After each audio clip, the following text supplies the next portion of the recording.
সারা বাংলাদেশে যারা বেসরকারি চাকরিজীবী চিকিৎসক আছে তারা ব্যাপকভাবে নির্যাতিত, তারা ঠিকভাবে বেতন পায় না, তারা রোস্টার ডিউটির টাকা পায় না, এতে কোনো ন্যূনতম নীতি নৈতিকতা নেই। বিএমডিসির অবিলম্বে একটি কমিশন গঠন করতে হবে, যে বা যারা ডাক্তারের টাকা মেরে দেয় সে যত বড় প্রতিষ্ঠানই হোক, আমরা তাদের আইনের আওতায় চাই।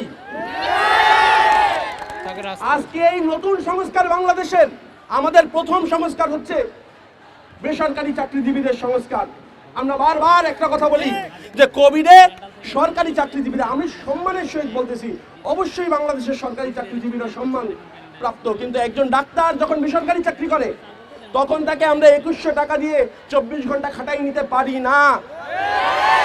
আজকে ওয়াবিনার স্যার আমাদের এখানে আছে, আমরা যখন নন রেসিডেন্ট ছিলাম ওনার একটা বিশাল ভূমিকা ছিল।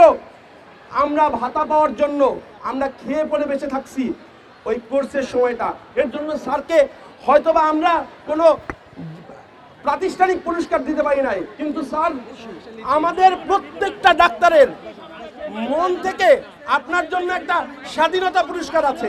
আমরা আবার বিএমডিসি সংস্কার চাই, বিএমএ কে একদম ডাক্তার বান্ধব একটি প্রতিষ্ঠান হিসেবে চাই, এবং শান্তি সমাবেশের প্রেতাত্মাদের বাংলাদেশের স্বাস্থ্য খাতে দেখতে চাই না। সে যত বিদ্বানী হোক, সে দুর্জন হলে সে অবশ্যই আমাদের পরিত্যাজ্য। আর আজকে আমাদের এই জায়গা থেকে আমাদের ওয়াবিনার স্যার আছে এবং আরো সচেতন ডাক্তাররা এখানে উপস্থিত। আমরা আমাদের বেসরকারি চাকরির বৈষম্য দূর চাই।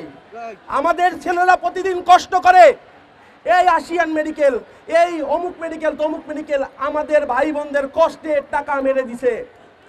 আমরা অতি দ্রুত এই সব মেডিকেল বন্ধ করতে হবে, এসব মেডিকেলের বিরুদ্ধে আইনানুগ ব্যবস্থা নিতে হবে। আজকে স্বাস্থ্য খাত থেকে শান্তি কমিটি সকল প্রেতাত্মাদের দূর করতে হবে।